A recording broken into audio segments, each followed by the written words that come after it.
E chegou a hora de nós falarmos de Capitão América Admirável Mundo Novo. Afinal, é mais um fracasso da Marvel? Será que nada presta nesse filme? Quais que são as diferenças dos quadrinhos para as coisas que nós vimos no UCM nesse filme? E afinal, essa foi a pior cena pós-créditos de todo o UCM? Ela foi desnecessária ou foi importante? É sobre tudo isso que nós vamos falar nesse vídeo aqui com spoilers. Coloca o alerta, editor. Embora, sejamos sinceros, o trailer já entregou demais. Não dá pra acreditar. Mas mesmo assim, fica o aviso. Galera, em termos gerais é o seguinte, você consegue se divertir nesse filme, mas é só isso. Eu comentei isso na minha review sem spoilers. Não tem nada que empolga, não tem nada que torne esse filme épico e diferente. Eu fiquei com aquele sentimento de que tava faltando algo. Na minha opinião, ele começa muito bem. A história tá bem amarrada e procura reapresentar, reintroduzir esses personagens que nós vimos durante esses vários anos de UCM. Até porque, nós temos o General Ross, que agora é presidente, que também começou a sua trajetória, inclusive vivido pelo William Hurt, lá em O Incrível Hulk, depois também apareceu em Guerra Civil. Então esse começo foi muito bem feito, muito bem amarrado. E depois, durante todo o filme, alguns diálogos conseguem conectar essa história com o UCM, até pra relembrar também o grande público. Afinal, depois de Vingadores Ultimato, pra quem não assistiu a série O Falcão e o Soldado Invernal, foi só agora que essa galera estava revendo o Sam Wilson. Então eu acho que nesse começo, nesses primeiros minutos de filme, o roteiro consegue introduzir e amarrar muito bem esses elementos. Porque em Vingadores Ultimato, em 2019, o Steve Rogers se aposentou, ficou velho, entregou o escudo pro Capitão, e agora o filme, nos primeiros minutos, já estabelece que ele realmente assumiu esse manto e que ele tá na ativa. Mas depois o filme, embora tenha vários elementos importantes da série, ele não consegue desenvolver e explorar nada, e isso é muito ruim para um personagem tão importante quanto o Sam Wilson. Tá, mas e a lacração? Tem muita lacração? Tem muita lacration? Pessoal, vamos tirar o elefante da sala, vamos falar de uma vez desse negócio, porque eu já tô cansado. Eu estou sentindo uma treta! Porque é o seguinte, a grande diferença do Sam dos quadrinhos para o Sam do UCM é que lá ele tem o poder de se comunicar com as aves. E aqui no UCM ele é apenas um militar, muito bem treinado e experiente. Mas lá nos quadrinhos, o Sam também se torna o Capitão América, e essa passagem de manto é muito comum nos quadrinhos. Não só da Marvel, mas também da DC. Outras pessoas já assumiram o manto de Batman. Na Marvel também isso acontece com diversos heróis. Não vamos nos aprofundar nisso. Quem lê quadrinhos sabe. E um ponto importante é que lá nos quadrinhos o Sam também não tem o soro. Inclusive, esse é um ponto muito bem explorado lá nas HQs. Mas esse filme aqui peca em estabelecer uma boa trama pro Sam. Sabe, um dilema, algo a mais para que o público se conecte e que entenda como esse personagem é importante, como ele é bom e como ele realmente é o Capitão América. Ah, mas porque agora eles querem colocar um ator negro, isso é lacração, militância. Pô, galera, vocês me conhecem aqui do canal, vocês sabem que eu abordo várias questões polêmicas, sempre deixei bem claro o meu posicionamento, mas eu não posso concordar com isso. Peraí, gente, sem militância aqui também. Eu acho que a grande diferença aqui nesse momento do CM é que a gente não tem mais o Steve Rogers. E lá nos quadrinhos, embora essa passagem de manto aconteça, o Steve Rogers também está na ativa, mas lá é outra mídia, é uma situação diferente. Mas qual que é o problema de um personagem negro ser também o Capitão América? A gente tem que tomar cuidado também para não ficar batendo na lacração e se tornar o oposto,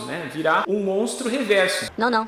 Ele tem toda a razão. Porque assim, o Sam Wilson foi apresentado lá em O Capitão América, o Soldado Invernal, e desde lá ele se apresentou como o grande amigo do Steve Rogers, inclusive ficando do lado dele nos momentos mais difíceis. Na própria trama do Soldado Invernal, que envolvia a infiltração da Hydra, depois também em Guerra Civil, que o Sam ficou do lado dele, e depois também aparecendo rapidamente em Homem-Formiga, representando os Vingadores, porque em Era de Ultron ele aparece lá no finalzinho como parte dos novos membros, e depois também em Vingadores Guerra Infinita e Ultimato. E então ele tem uma longa trajetória.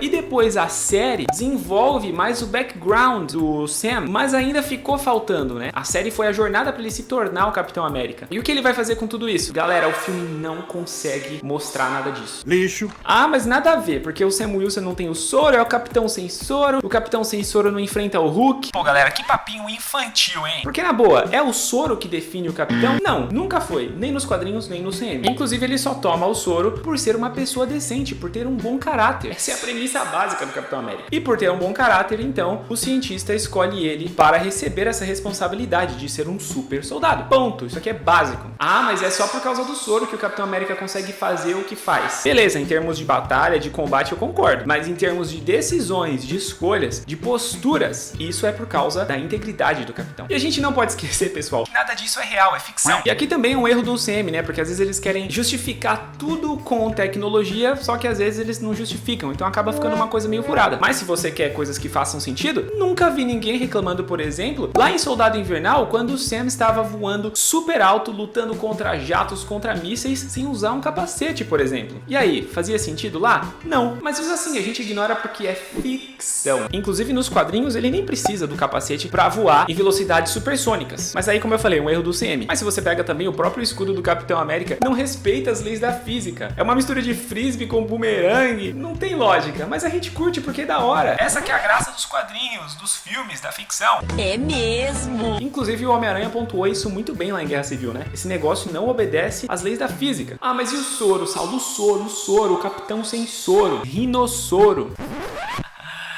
Gente, vamos ser sinceros, o Steve Rogers, mesmo com o soro, também não poderia enfrentar o Hulk vermelho. Nem o Hulk normal, nem o Hulk. Inclusive, não precisamos falar nem de personagens tão overpower. Se você pegar a luta dele contra o Bucky, lá em Capitão América Soldado Invernal, ele toma uma surra do Bucky. E o Bucky tinha apenas o super soro também. Então vocês percebem como a galera fica implicando com coisa que não tem sentido e fica uma discussão rasa? Eu espero que a polêmica esteja resolvida, tá bom? Porque eu já cansei disso, fala sério. Pronto, acabou. Porém, o que esse filme falha é em trazer algo especial para o Sam. Porque embora, né, ele não tenha só o escudo e tenha toda essa bagagem como o Falcão, galera, o traje é de Vibranium. E eu fiquei com aquela impressão de que ele era só mais um cara com tecnologia power, sabe? Ah, um cara high-tech. Acabou ficando meio parecido com o que a gente já viu no Pantera Negra. Então eu acho que faltou, sim, um charme especial pro Sam. Até porque nos quadrinhos ele tem esses poderes e no CM não. Então o que ia suprir essa defasagem seria uma boa história. E talvez até mesmo técnicas que ele iria usar com as suas habilidades, com aquele traje. Mas não tem nada disso, é só genérico, é só o que a gente já viu mesmo nos outros filmes. Com exceção das lutas corpo a corpo, que eu acho que são bem melhores do que as lutas de CGI. Eu acho que a coreografia ficou muito boa nesse filme aqui. Mas em relação ao personagem, pessoal, o que salva é o carisma do Anthony Mackie. Porque podem falar o que for, ele é muito carismático. E eu, pelo menos, consigo entender a luta dele ali em assumir essa responsabilidade. Inclusive, isso fica muito evidente na conversa que ele tem com o Bucky. E a piada do soro é feita, né? Não só nesse momento, depois também quando ele apanha do Hulk, mas quem assistiu a série sabe o quão problemática é essa questão do super soro. Então, na questão da personalidade do Sam, o Anthony Mackie faz muito bem. Ele sempre foi um personagem carismático. E agora que ele tá saindo de coadjuvante para protagonista, na minha opinião, o ator faz muito bem, assim como o Daniel Ramirez, que interpreta o Joaquim Torres, agora o novo Falcão. E na boa, galera, a química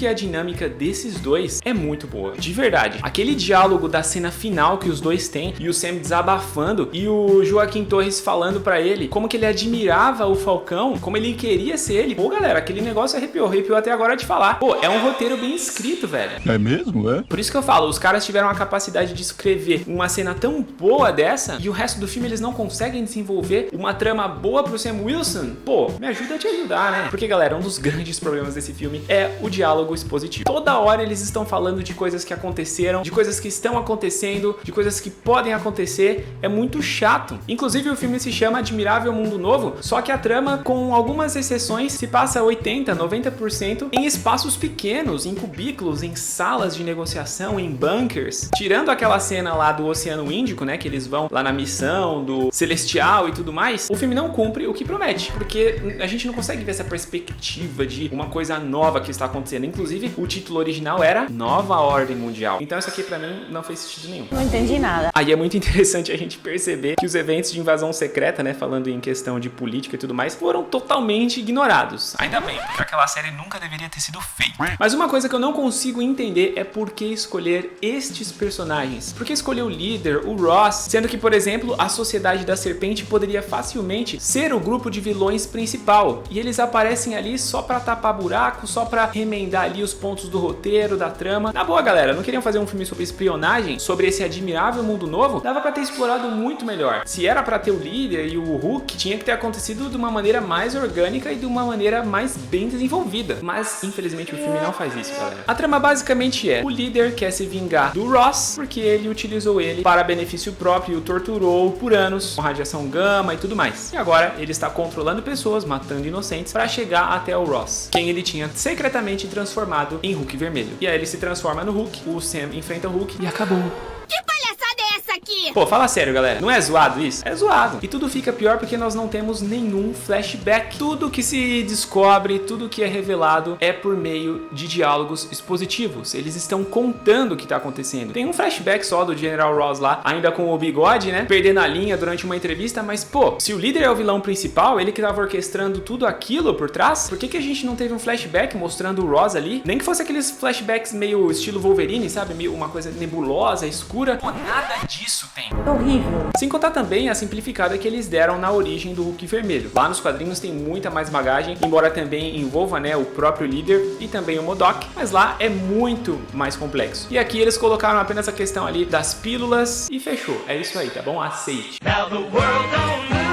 E por falar em flashback, tanto a série Falcão e o Soldado Invernal quanto esse filme perderam a oportunidade perfeita de mostrar o Isaiah Bradley nos seus dias como Capitão América. Como que eles retratam essa questão? Com diálogos expositivos. É só o que esse filme faz, pessoal. Poxa vida! Inclusive, cadê o Elijah Bradley, o neto do Isaiah que aparece lá na série? Eles nem mencionam o personagem. Tudo bem, não tinha espaço pra ele na trama, mas esse sim era um personagem que se justificaria ter um diálogo a respeito dele. Mas não, eles só ignoraram. O neto, o Elijah, que nunca nem vi. E por falar de personagens de escanteio, a gente tem a Betty Ross que volta, né? A Liv Tyler tá de volta nesse papel, mas só pra ficar naquela coisa superficial mesmo. O relacionamento do Ross com a Betty é uma coisa muito interessante que vem lá dos quadrinhos. E foi legal eles tocarem nesse ponto, mas de novo, fica só no superficial. E aí a atriz voltou pra fazer o quê? Aparecem alguns quadros ali do Ross, fazer uma cena com ele no telefone e no final visitar ele na prisão, que inclusive, lembra que eu falei lá das refilmagens? Este final foi completamente alterado, né? A gente tinha imagens de vazamento mostrando o Sam e a própria Betty num funeral que muito provavelmente era do próprio Ross, que não sobreviveria à batalha final. E eles simplesmente mudaram isso, mantiveram ele vivo e a Betty vai visitar ele na prisão e ele tá lá na balsa, né? Seguro e meio que regenerado, redimido. Agora, por que a Marvel optou por fazer isso? Se não foi apenas por causa das recepções negativas das exibições teste, eu não sei onde que eles planejam colocar o Hulk vermelho. Eu não sei se o Harrison Ford topa voltar, já tá bem idoso. Eu não sei se tem espaço pra ele na trama multiversal de Vingadores, porque nos quadrinhos, né, o Hulk vermelho tem diversas histórias, inclusive já trabalhou com os Vingadores. Então, sei lá, não entendi por que eles mudaram. Fiz o que eu pude, não consegui. Aliás, ainda sobre o Hulk vermelho, ele é só uma versão do Hulk verde sem nada de especial. Não tem nem aquela questão do fogo, né, dele poder queimar as coisas ao seu redor, tirando um pequeno easter egg na hora que ele se transforma, que as roupas dele pegam fogo. Mas é só também. E também quando o Sam consegue convencê-lo, né, a parar de atacar, ele volta à sua forma humana. Porque o Hulk vermelho sempre foi mais inteligente nos quadrinhos, né? Ele tinha o intelecto dele, ele tinha a razão dele. Mas é só também. De novo, genérico, pessoal. Genérico. Quando eu falo isso, eu sou louco. Ah, mas e as cenas pós-créditos? Galera, na boa, isso daí poderia ter sido o final do filme. Não tem por que ser uma cena pós-créditos, embora esteja assim falando de uma outra trama. Mas ainda assim, é o Sam Wilson conversando com o líder que foi preso, falando sobre o multiverso, falando sobre os outros mundos. Mas tudo bem, entendo porque eles fizeram isso, porque a próxima aparição do Sam vai ser justamente em Vingadores Doomsday, que é a trama multiversal. Então essa cena serviu só pra mostrar que o Sam já sabe o que tá acontecendo mais ou menos, que ele já foi apresentado a essa questão do multiverso. E aí depois ele vai explorar, né? E se tudo der certo, vai ser o líder da nova formação dos Vingadores. Vamos ver como que eles vão fazer isso em Vingadores Doomsday. Mas é isso aí, né, galera? Eu não queria que esse vídeo ficasse tão longo, mas não tem jeito, era muita coisa pra gente falar. E essa aqui é a minha opinião. De 0 a 5 estrelas nerds, eu fecho esse filme com 2 estrelas e meia. Por conta de todos esses motivos que eu falei. Ai, que vergonha. Mas o que você achou? Curtiu? Não curtiu? Escreva aí nos comentários, porque agora tá liberado o spoiler, tá bom? Comente aí o que você gostou, o que não gostou, o que você espera pro futuro do CM. Concorda comigo ou não? Quero saber a opinião de vocês. E é isso aí, eu sou o Saulo Ferreira, vou ficando por aqui. Um grande abraço e até a próxima Conversa de Nerd.